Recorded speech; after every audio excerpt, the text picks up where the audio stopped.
জি জি খোগুয়া খোগুয়া আলী ভাই খোগুয়া। আসসালামু আলাইকুম ওয়া রাহমাতুল্লাহি ওয়া বারাকাতুহু। আলহামদুলিল্লাহি কাফা ওয়া সালামুন আলা ইবাদিহিল্লাযীনা ইসতাফা, আম্মা বা'দ।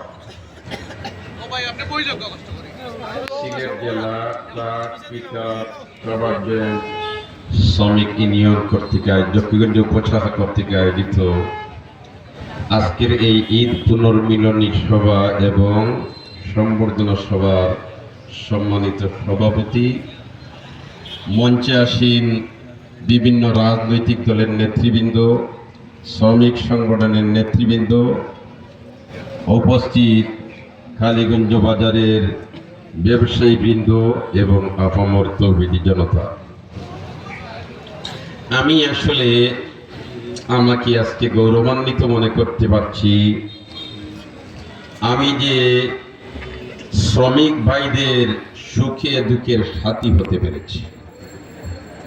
যদিও আমি 7টার সময় উন্নত একটা প্রোগ্রাম দেওয়া, কিন্তু আমার শ্রমিক ভাইদের এই সুখ এবং দুঃখের সাথে একাত্মতা প্রকাশ করার জন্য আমি আমার প্রোগ্রামকে সাময়িক সময়ের জন্য পিছনে ফেলে এখানে বসে আছি। শ্রমিকরা এই দেশের চালিকা শক্তি। দেশের উন্নতি অগ্রগতি নির্ভর করে শ্রমিকদের উপর। এজন্য শ্রমিকদেরকে কোনো ক্ষেত্রে অবমূল্যায়ন করা যায় না। শ্রমিকদের যার যে অধিকার আছে তার সেই অধিকারটুকু সে অবশ্যই পেতে হবে। সম্মানিত সুধী সমাজ, বিভিন্ন দাবি দাওয়া উত্থাপন করা হয়েছে। সর্বশেষ সভাপতি সাহেবের পূর্বে আমার জকিগঞ্জের কৃতি সন্তান মাসুম লস্কর সাহেব নির্যাস বলে ফেলেছেন। এজন্য ওনাকে আমি ধন্যবাদ জানাই, মোবারকবাদ জানাই।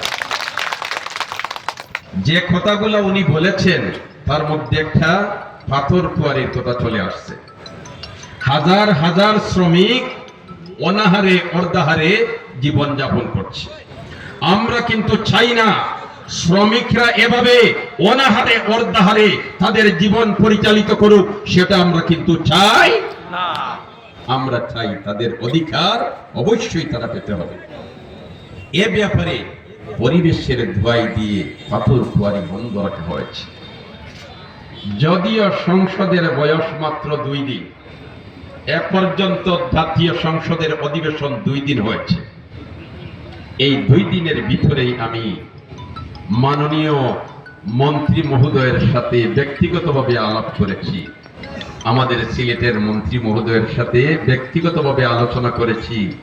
শুধু ব্যক্তিগত বললেই হবে না, জালালাবাদ অফিসার অ্যাসোসিয়েশনের উদ্যোগে বৃহত্তর সিলেটের ইউনো সাহেব থেকে নিয়ে সচিব পর্যন্ত এবং সমস্ত সিলেট বিভাগের মন্ত্রী এবং এমপিদের একটা অনুষ্ঠান ছিল, ইফতার মাহফিল ছিল।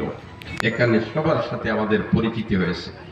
সেখানেও আমি বলেছি, পরবর্তীতে মাননীয় হুপ সাহেবের সংসদের বাসায়, সংসদের অফিসে ইফতার মাহফিলের আয়োজন করা হয়েছিল বৃহত্তর সিলেটের মন্ত্রী এবং এমপিদের।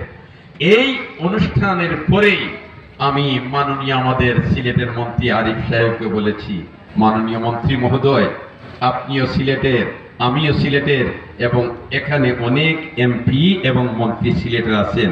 আমরা কিভাবে ঐক্যবদ্ধ হয়ে সিলেটকে এগিয়ে নিতে পারি, আপনি কিন্তু পরিকল্পনা হাতে নেন, আপনি কিন্তু অগ্রণী ভূমিকা পালন করেন। সাথে সাথে মাননীয় মন্ত্রী বলেছেন, সুন্দর কথা, এই মুহূর্তেই আমরা প্রাথমিক পর্যায়ে বসে যাব। তখন সিলেটের মন্ত্রী এবং এমপিদেরকে নিয়ে আলাদা একটা রুমে আমরা বসেছি।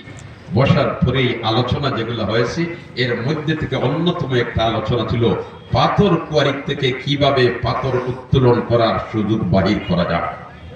তখন মন্ত্রী মহোদয় আমাদেরকে আশ্বাস দিয়েছেন এবং আমরাও বলেছি, বলেতে যে কোনো মূল্যে পরিবেশের ভারসাম্য রক্ষা করে আমাদের শ্রমিকদেরকে রক্ষা করতে হবে।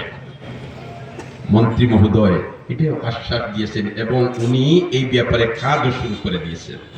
আগামী অধিবেশন বসবে ইনশাআল্লাহুল আজিজ।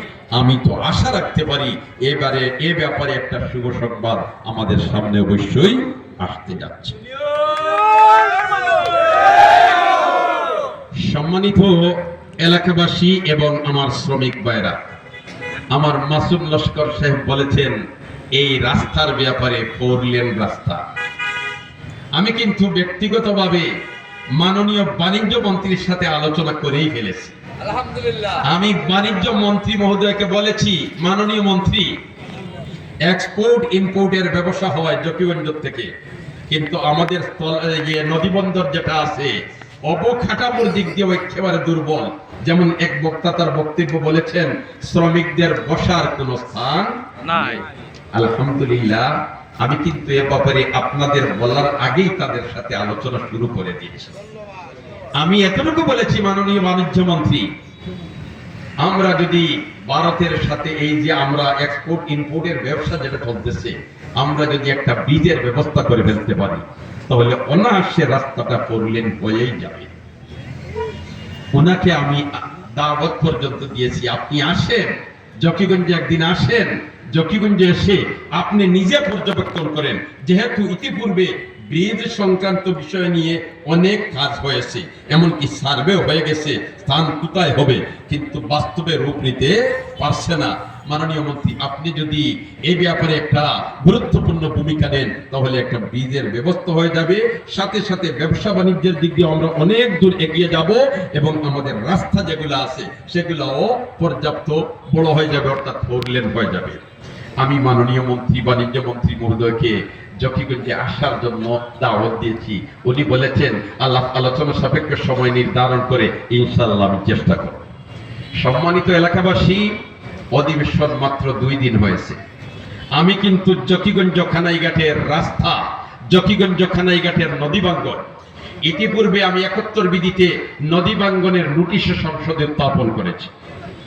সাথে সাথে শেওলা জকিগঞ্জ রাস্তা এবং খানাইঘাটের বুরহানুদ্দিন রোড সংক্রান্ত বিষয় নিয়ে আমি 42টারে বোধহয় সম্ভবত নোটিশ আমি সংসদে উপস্থাপন করেছি। আমি আশা রাখি আগামী অধিবেশনে এটা সম্পর্কে একটা আমরা সমাধানের পথ পেয়ে যাব। সম্মানিত এলাকাবাসী, অবকাঠামোর দিক দিয়ে আমরা অনেক পিছনে আছি। যেমন অনেক বক্তা বলেছেন এই কালীগঞ্জে বাজারের কথা, ড্রেনেজের ব্যবস্থার কথা, পানি নিষ্কাশনের ব্যবস্থার কথা দুর্বল। আমি আপনাদেরকে একথা দিতে পারি, শুধু কালীগঞ্জের বাজার নয়, জকিগঞ্জ এবং কানাইঘাটে যতটা বড় বড় বাজার আছে সব বাজারগুলোর ড্রেনেজ ব্যবস্থা কিভাবে করা যায় এবং পানি নিষ্কাশনের কিভাবে সুষ্ঠু ব্যবস্থা করা যায় সেটা নিয়ে আমি মাস্টার প্ল্যান করে সামনের দিকে অগ্রসর হওয়ার চেষ্টা করব। একদিনেই যে সব পরিবর্তন হয়ে যাবে সেটা কিন্তু সম্ভব নাই। 18 বছরের জমানো কাজ আর একদিনই আমল পরিবর্তন হয়ে যাবে এরকম কিন্তু সম্ভব নাই। তাই বলি আপনারা মনে করবেন না যে আমরা পিছনে পড়ে আছি। আলহামদুলিল্লাহ, যদিও আমি বাংলাদেশের মধ্যে মাত্র একজন এমপি খেলাফত মজলিসের পক্ষ থেকে, কিন্তু আমি দেখতেছি আমার বৃহত্তর সিলেট অর্থাৎ সিলেট বিভাগের 19 জন এমপি আছেন, 18 জন আমি পরে। এই 18 জন এমপি ওনারা আমাকে বড়ই মহব্বত করে, স্নেহ করে। তার জ্বলন্ত উদাহরণ আপনাদের সামনে বললেই আপনারা বুঝতে পারবেন। মিডিয়া আপনারা দেখতেছেন, জালালাবাদ অফিসার অ্যাসোসিয়েশনের উদ্যোগে বৃহত্তর সিলেটের মন্ত্রী এবং এমপিদের ইফতার মাহফিল হয়েছে। সেখানে কিন্তু ঘোষণা করা হয়েছে এই মন্ত্রী, এমপি এবং অফিসার বৃন্দের এই অনুষ্ঠানের মুনাজাত পরিচালনা করবে সিলেট 5-এর এমপি। এটা কিন্তু আমার গৌরব নয়, আপনাদের গৌরব। এই পর্যন্ত শেষ নয়, মাগরিবের নামাজ চলে আসছে, ঘোষণা করা হয়েছে আজকের মাগরিবের নামাজের ইমামতি করবেন সিলেট 5-এর এমপি। এটা কিন্তু গৌরব আপনাদের, এটা কিন্তু গৌরব খানাইঘাট জকিগঞ্জবাসী। অতএব অতীতে যেইভাবে আপনারা আমার জন্য দোয়া করেছেন ওইভাবে যদি আপনাদের দোয়া থাকে ইনশাআল্লাহুল আজিজ দাফে দাফে খানাইঘাট জকিগঞ্জের যে সমস্ত সমস্যাবলী আছে এগুলার সমাধানের ইনশাআল্লাহ চেষ্টা করব। শ্রমিক ভাইদের উদ্দেশ্যে বলতে চাই, সরকার থেকে তোমাদের যে সহযোগিতা যখন যেটা আসবে মধ্যখানের কোথাও এটা স্থবির হবে না, সরাসরি আপনাদের হাতে ইনশাআল্লাহ পৌঁছবে। আমি আগেই বলেছি মুফতি আবুল হাসান এমপি তার কোনো পাতি নেতা নেই, তার কোনো পাতি নেতা নেই, এবং থানায় গিয়ে দালালি করবে আমি মুফতি সাহেবের লোক, এমপি সাহেবের লোক, এরকম সুযোগ কারো নেই। আমি চাই স্বচ্ছ অবস্থায় নিরাপদে সবাই থাকুক। সম্মানিত এলাকাবাসী, আরো অনেক বিষয় সম্পর্কে আলোচনা হয়েছে, এর মাঝের থেকে অন্যতম একটা বিষয় মাদক। এই মাদকের সুবল থেকে আমাদেরকে অবশ্যই রক্ষা পেতে হবে। এজন্য শুধু প্রশাসনের উপর নির্ভর করলে চলবে না, আমাদেরকেও সচেতন হতে হবে। আমি প্রশাসনকে ইতিপূর্বে তো বলেই ফেলেছি, আর এরপরে ইনশাআল্লাহ আজিজ কিছুদিনের মধ্যে আবার আমরা বসবো। বসার পরে আমি গুরুত্ব সহকারে একেবারে জিরো টলারেন্সে যাওয়ার জন্য আমি তাদেরকে বলে দিব, যাতে করে থানাইঘাট চকিগঞ্জে মাদকের আর কোনো সয়লাভ থাকতে পারে না।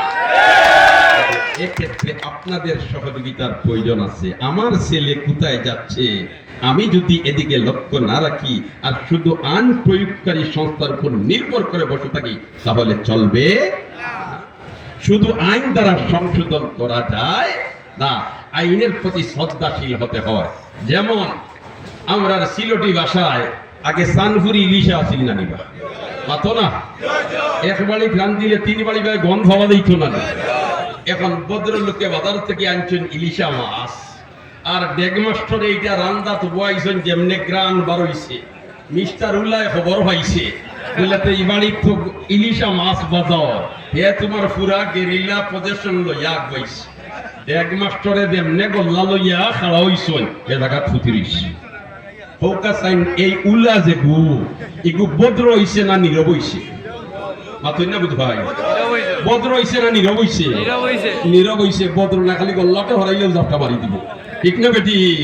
তো আমাদের মাঝে ওই রকম মনোভাব তৈরি করতে হইব, আইনের প্রতি শ্রদ্ধাশীল।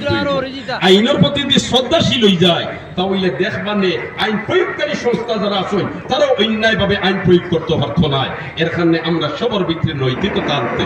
আল্লাহ রাব্বুল আলামিন আমাদের সবাইকে দেশের উন্নয়নে, দেশের অগ্রগতির লক্ষ্যে কাজ করার এবং আইনের প্রতি শ্রদ্ধাশীল হইয়া দেশের আইন মানার তৌফিক দান করুক। আমিন। ও আখিরু দাওয়ানা আলহামদুলিল্লাহি রাব্বিল আলামিন।